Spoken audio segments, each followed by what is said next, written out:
தந்தை, மகன், தூயாவியாரின் பெயராலே ஆமேன். ஆன்ம வழிகாட்டி ஜனவரி மாதம் 9ஆம் தேதி வெள்ளிக்கிழமை. நமது குடும்பங்களை இயேசுவின் மதுரமான திரு இருதயத்திற்கு ஒப்புக்கொடுத்து மன்றாடுவோம்.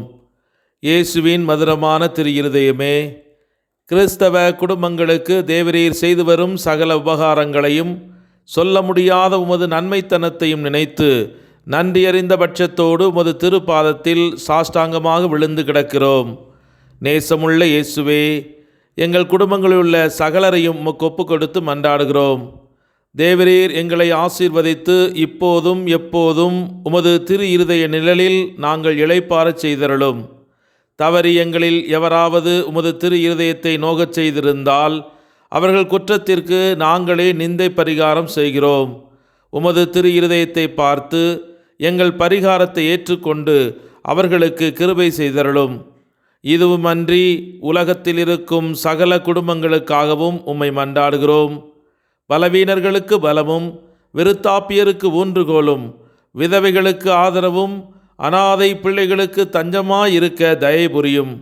ஒவ்வொரு வீட்டிலும் நோயாளிகள் அவஸ்தைப்படுகிறவர்கள் தலைமாட்டில் தேவரீர் தாமே கண்விழித்து காத்திருப்பீராக. இயேசுவின் இரக்கமுள்ள திரு இருதயமே, சிறு பிள்ளைகளை நீர் எவ்வளவோ பட்சத்தோடு நேசித்தீரே. இந்த பங்கிலுள்ள சகல பிள்ளைகளையும் உமக்கு ஒப்புக் கொடுக்கிறோம். அவர்களை ஆசீர்வதியும். அவருடைய இருதயத்தில் விசுவாசத்தையும் தெய்வ பயத்தையும் வளரச் செய்யும்.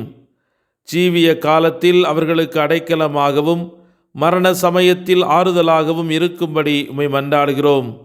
திவ்ய இயேசுவே, முறை முறையாய் உமது திரு சிநேகத்தில் ஜீவித்து மரித்து நித்திய காலமும் எங்கள் குடும்பம் முழுவதும் உம்மோடு இளைப்பாற கிருபை புரிந்தருளும். ஆமேன். மார்க் நற்செய்தி 5ஆம் அதிகாரம் 13வது இறைவார்த்தை. இயேசு கையை நீட்டி அவரை தொட்டு, நான் விரும்புகிறேன், உமது நோய் நீங்குக என்றார். உடனே தொழுநோய் அவரை விட்டு நீங்கிற்று.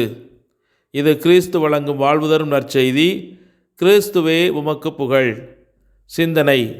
வானதூதர் பற்றிய திருச்சபையின் படிப்பினை.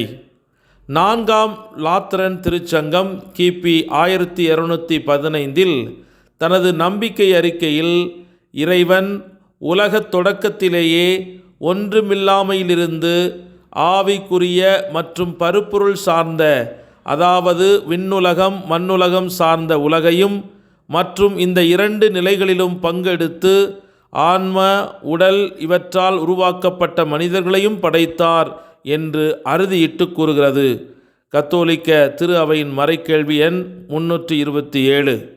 திருவிவிலியம் வழக்கமாக வானதூதர்கள் என்றழைக்கும் ஆவிக்குரிய மற்றும் பருப்பொருள் சாரா உயிர்களின் இருத்தல் ஒரு நம்பிக்கை உண்மையாகும். திருவிவிலியம் சாட்சியம் திருமரபின் ஒருமித்த கருத்தைப் போல தெளிவாக இருக்கிறது. யார் இவர்கள்? வானதூதர் என்ற பெயர் அவரது இயல்பிலிருந்து வரவில்லை, மாறாக அவரது பணிகளிலிருந்து வருகிறது. அவர்களுடைய இயல்பை பற்றிய பெயரை தேடினால் அது ஆவி, அவர்களுடைய பணியை பற்றிய பெயரை தேடினால் அது வானதூதர். அவர்கள் யார் என்றால் ஆவி, அவர்கள் என்ன செய்கிறார்கள் என்றால் வானதூதர் என்று புனித அகுஸ்தினார் வரையறுத்து கூறுகிறார். அவர்கள் தங்களது முழுமையான இருப்பால் இறைவனின் பணியாளர்களாகவும் தூதுவர்களாகவும் இருக்கின்றனர். ஏனெனில் அவர்கள் விண்ணுலக தந்தையின் திருமுன் எப்போதும் இருக்கிறார்கள். மேலும் அவர்கள் இறைவனின் சொற்கேட்டு நடக்கும் வலிமை மிக்கவராய் இருக்கின்றனர் என்று மத்தேயு நற்செய்தி 18:10, திருவெளிப்பாடு நூல் மற்றும் திருப்பாடல்கள் 103:20, கத்தோலிக்க மறைக்கேள்வி எண் 329 நாம் வாசிக்கிறோம். முழுமையான ஆவிக்குரிய படைப்புகளான வானதூதர்களுக்கு அறிவும் விருப்பும் உண்டு. அவர்கள் ஆழ்தன்மையுடைய அழிவில்லா படைப்புகள். காணக்கூடிய படைப்புகளை விட அதிக நிறைவை கொண்டவர்கள். அவர்களது மகிமையின் ஒளி இதற்கு சான்று பகிர்கிறது. கத்தோலிக்க திரு அவையின் மறைக்கேள்வி 330 இதனை உறுதிப்படுத்துகிறது. ஜெபிப்புமாக. இரக்கமும் மனதுருக்கமும் கொண்ட அன்பு ஆண்டவரே, உம்மை போற்றி துதித்து ஆராதித்து மகிழ்கிறோம். ஆண்டவரில் நம்பிக்கை வைப்போருக்கும் அவரை தேடுவோருக்கும் அவர் நல்லவர். ஆண்டவரின் மீட்புக்காக அமைதியுடன் காத்திருப்பதே நலம் என்று புலம்பல் புத்தகம் 3வது அதிகாரம் 25-26 நாம் வாசிக்கிறதைப் போல ஆண்டவருடைய மீட்புக்காக நாங்கள் இன்று காத்திருந்து மன்றாடுகிறோம். உம்மை தேடி உமக்காக காத்திருக்கும் எங்களுக்கு நீர் நலமானதையே வழங்கி கொண்டிருக்கிறீர் என்பதை உணர்ந்து உளமாற உமக்கு நன்றி கூறுகிறோம்.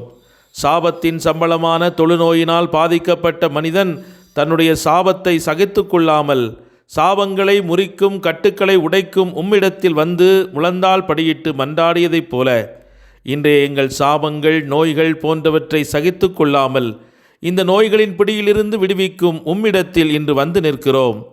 உம்மால் கூடுமானால் இந்த நோயை நீங்குக என்ற அவருடைய ஜெபம் முடியும் முன்னே நான் விரும்புகிறேன், நீ குணமாகு என்று கட்டளை பிறப்பித்த அன்பு நேசரே, இன்று என்னுடைய உடலிலே என் பிள்ளைகளின் உடலிலே இருக்கும் நோய்களுக்காகவும் மேலும் நோயின் கோரப்பிடியில் அவதிப்பட்டு கொண்டிருக்கும் அத்துணை மனிதர்களுக்காக உம்முன் முழந்தால் படியிட்டு மன்றாடுகிறோம்.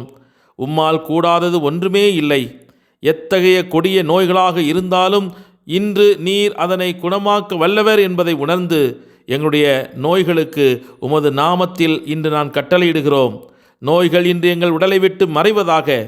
கேன்சர் வியாதிகள் போன்ற கொடூர வியாதிகள் இன்று காணாமல் போவதாக. தேய்ந்து போன எலும்புகள், பழுதுபட்ட இதயம், கொழுப்பு, அடைப்பு, இரத்த நாளங்கள், சிறுநீரக கோளாறுகள் சரி செய்யப்படுவனவாக. வாயு பிரச்சனைகள், தலைவலி, வாந்தி, மயக்கம், தலை சுற்று, சோர்வு, தோல் வியாதிகள், மலட்டு தன்மைகள், மலச்சிக்கல்கள், மாதவிடாய் பிரச்சனைகள் மறைந்து போவதாக. எலும்புகளெல்லாம் சரி செய்யப்படுவதாக. சிதைந்த சதைகள், முதுகு தண்டுவடங்கள் சரி செய்யப்படுவனவாக. ஒவ்வொருடைய உடலிலும் இன்று ஆரோக்கியம் உண்டாவதாக. இயேசுவின் நாமத்தினால் அற்புதங்கள் நடக்கட்டும். இயேசுவின் இரத்தம் ஜெயம் கொள்வதாக. இயேசுவின் நாமம் உயர்த்தப்படுவதாக. இயேசுவின் அரசு இந்த உலகத்திலே எங்கள் குடும்பங்களிலே இன்று கட்டியெழுப்பப்படுவதாக. ஆமேன், ஆமேன், ஆமேன். எல்லாமல்ல இறைவன் தந்தை, மகன், தூய் ஆவியானவர் உங்கள் அனைவரையும் நிறைவாக ஆசீர்வதித்து பாதுகாத்து வழிநடத்துவாராக. ஆமேன். இயேசுவுக்கே புகழ், இயேசுவுக்கே நன்றி. மரியே வாழ்க. இயேசுவின் இரத்தம் ஜெயம்.